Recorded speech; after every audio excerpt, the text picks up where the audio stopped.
হাসান ও আসিফ মাহমুদ তাদের মধ্যকার লড়াইয়ের নতুন কোনো রাউন্ড কি চলে এসেছে নাকি মার্কেটে, ফেসবুকে, মিডিয়ায়? মানে গত দুদিন ধরে এই দুজনের মধ্যে যে ভার্চুয়াল যুদ্ধ চলছে, যে ফেসবুকে স্ট্যাটাস ছোড়াছড়ি চলছে, যে মিডিয়ায় কথা ছোড়াছড়ি চলছে, তাতে করে আমি এই ভিডিও করতে করতে নতুন রাউন্ড চলে আসতে পারে। হিসাব রাখাটা মুশকিল হয়ে যাচ্ছে। আমি হিসাব করে দেখেছি যে এখন পর্যন্ত তাদের লড়াইয়ের 7টা রাউন্ড শেষ হয়েছে এবং 7ম রাউন্ডে এসে যুব ক্রীড়া মন্ত্রণালয়ের উপদেষ্টা আসিফ মাহমুদ সজীব ভুঁইয়া বলেছেন বিসিবির প্রতি তার স্পষ্ট নির্দেশনা থাকবে বাংলাদেশের হয়ে সাকিব আল হাসান আর যেন কখনো খেলতে না পারেন।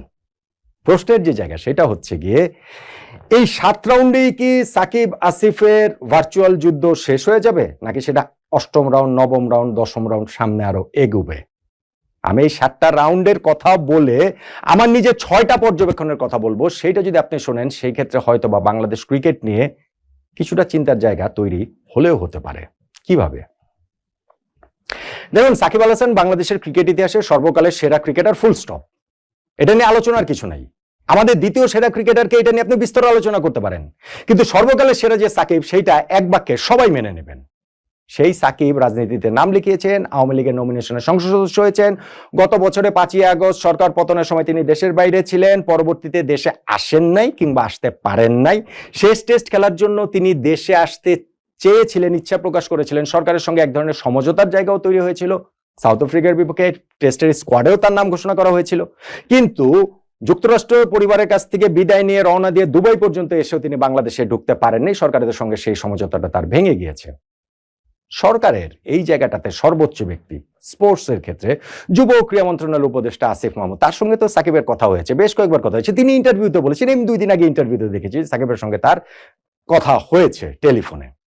সমঝোতাটা আসলে ভেঙে গেল কেন? ওই সময়টাতে এটা আমরা খুব বেশি ক্লিয়ার হতে পারিনি। সাম্প্রতিক যে দুইজনের বাকযুদ্ধ, তাতে কি বিষয়টা একটু ক্লিয়ার হওয়া যায়? আর তখন এটা নিয়ে কথা হয়নি। এখন হঠাৎ করে দুইজন এরকম মারমুখী হয়ে উঠলেন কেন? এরকম পরস্পরের সঙ্গে এই ভার্চুয়াল যুদ্ধে আসলে লিপ্ত হলেন কেন? আসুন আমরা ওই 7টি যে আমি রাউন্ডের কথা বলছি সেই 7টি রাউন্ডের কথা বলে আমার 6টা পর্যবেক্ষণের আলোচনাটা করি। রাউন্ড নাম্বার 1, সাকিব আল হাসানের ফেসবুক স্ট্যাটাস।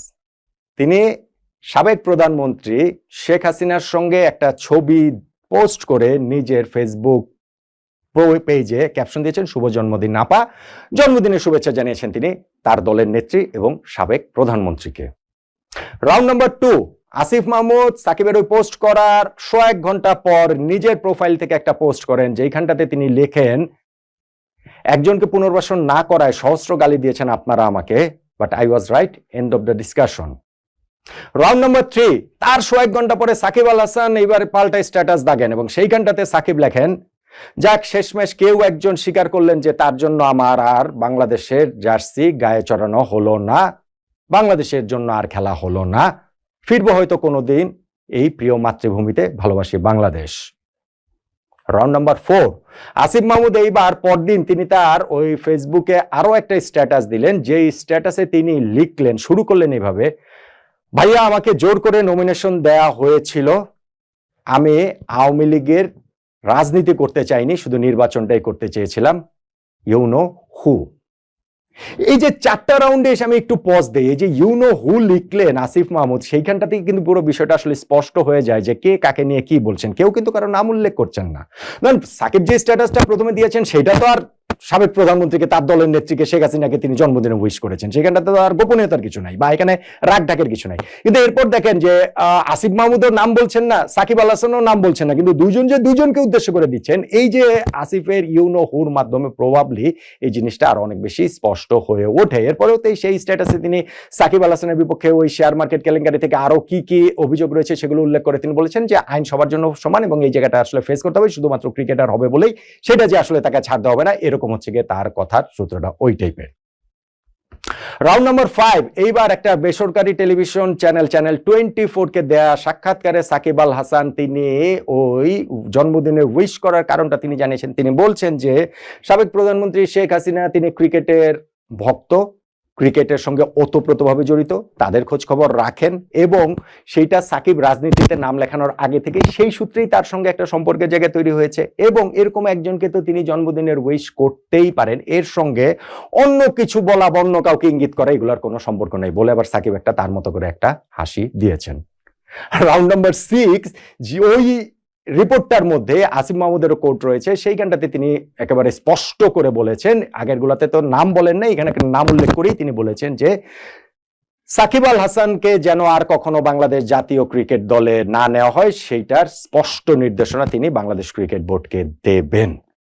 এবং রাউন্ড নাম্বার 7, এই কথাটাই তিনি আজকে তার ফেসবুক প্রোফাইলেও দিয়েছেন। প্রোফাইলে দিয়ে ওইটা একটা সুন্দর ফটোকার্ড তৈরি করা হয়েছে, তার এই কমেন্টসটা রয়েছে, কোটটা রয়েছে, তার নিজের একটা ছবি রয়েছে, সাকিবের একটা ছবি রয়েছে, সেই ছবিটা আবার লাল কালি দিয়ে ক্রস করে দেয়া।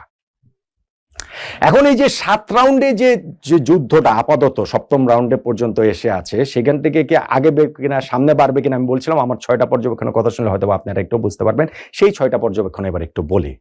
আমার পর্যবেক্ষণ নাম্বার 1, সাকিবকে নিয়ে ভণ্ডামিটা অবশেষে তাহলে বন্ধ হলো, হওয়া উচিত। ভণ্ডামিটা কি? সাকিব আল হাসান বাংলাদেশ ক্রিকেট টিমে আসছেন, যে কোনো সময় আসছেন, আমরা সাকিবের ব্যাপারে ভাবছি, পরের সিরিজেই হয়তোবা সাকিব চলে আসবেন, এই সিরিজে না আসলেও ওয়ার্ল্ড কাপে চলে আসবেন, টি20 ওয়ার্ল্ড কাপে না আসলেও ওয়ানডে ওয়ার্ল্ড কাপে আসবেন। এই ভণ্ডামিটা আমরা অনেকদিন ধরেই করছি এবং আমরা ক্রিকেট সংশ্লিষ্ট প্রায় সবাই করছি। সেইটা আমাদের ক্রিকেট বোর্ডের প্রেসিডেন্ট, বোর্ডের ডিরেক্টরস, নির্বাচক প্যানেল, ইভেন মিডিয়াতেও আমি এরকম শত শত কন্টেন্ট দেখেছি, এই সাকিব চলে আসছেন। কেননা মানুষের এরকম একটা চাহিদার জায়গা রয়েছে যে সাকিব ন্যাশনাল টিমে, মানে সাকিবের রাজনীতিবিদ সাকিবের পরিচয় একপাশে সরিয়ে রাখি, আমি যদি বলি ক্রিকেটার সাকিব ন্যাশনাল টিমে তার প্রয়োজন, তিনি আসছেন, এরকম একটা চাহিদার জায়গা নিয়ে সবাই মিলে এই কাজটা আসলে আমরা করেছি। আমি নিজে অনেক আগেই ইনফ্যাক্ট এই ভিডিও করেছি যে সাকিবকে নিয়ে ভণ্ডামি বন্ধ হোক। আমি মনে করি আসিফ মাহমুদ এই কথা বলার পরে সেই সাকিবকে নিয়ে কোট আনকোট ভণ্ডামি বন্ধ হওয়া উচিত এবং বন্ধ হয়ে যাবে বলে আমি আশা করছি। নাম্বার 2, ক্রীড়া উপদেষ্টা সাকিবকে যে এইভাবে ন্যাশনাল টিমে না নেওয়ার নির্দেশনা দেন, এটা কি তিনি দিতে পারেন? আইসিসির কি গাইডলাইন রয়েছে না যে সবগুলো দেশের ক্রিকেট বোর্ড তারা স্বায়ত্তশাসিত স্বতন্ত্র প্রতিষ্ঠান হিসেবে তারা চলবে? এখানে কোনো সরকারি হস্তক্ষেপ, রাজনৈতিক হস্তক্ষেপের কি সুযোগ রয়েছে? আমাদের ক্রীড়া উপদেষ্টা আসিফ মাহমুদ তিনিও তো অতীতে বিভিন্ন সময় বিভিন্ন ইন্টারভিউ যান, আপনারা ইন্টারনেটে যান, আপনারা খুঁজে পাবেন, ইউটিউবে চান, তিনি বলেছেন যে বিসিবি এটা হচ্ছে গিয়ে স্বতন্ত্র সংস্থা, অটোনমাস বডি, তারা তাদের মতো করে সিদ্ধান্ত নিবে। সো তিনি এইভাবে স্পষ্ট নির্দেশনা থাকবে তার যে সাকিব কেন জাতীয় দলে না নিতে পারে, এইটা তিনি আসলে বলতে পারেন কিনা? এটা কি রাজনৈতিক হস্তক্ষেপ, এটা কি সরকারি হস্তক্ষেপ হয় কিনা? যেই কারণে সাকিবকে আপনি প্লেয়ার সাকিবকে নাই নিতে পারেন, আপনার একটা মতামতের জায়গা থাকতেই পারে যে হ্যাঁ ঠিক আছে আমার মতামত, আমি আর হচ্ছে গিয়ে যুব ক্রীড়া মন্ত্রণালয়ের উপদেষ্টা হিসেবে, মন্ত্রী হিসেবে, বোর্ড প্রেসিডেন্ট হিসেবে, বোর্ড ডিরেক্টর হিসেবে আপনার মতামত থাকতে পারে, কিন্তু যখন আপনার নির্দেশনা থাকবে সেইটা কি আসলে বিসিবির উপরে সরকারি হস্তক্ষেপ, রাজনৈতিক হস্তক্ষেপ হয় কিনা, এইটা আসলে সিরিয়াসলি আসলে ভেবে দেখার বিষয় আছে বলে আমার কাছে মনে হয়। এবং সেই জায়গাটাতে যদি এরকম হয়, আইসিসি কি বাংলাদেশের উপরে নিষেধাজ্ঞা দিতে পারে কিনা? টেকনিক্যালি পারে, আসলে দিবে না। আইসিসি যেই সংগঠন, এই সংগঠনের আসলে ওই যে এটা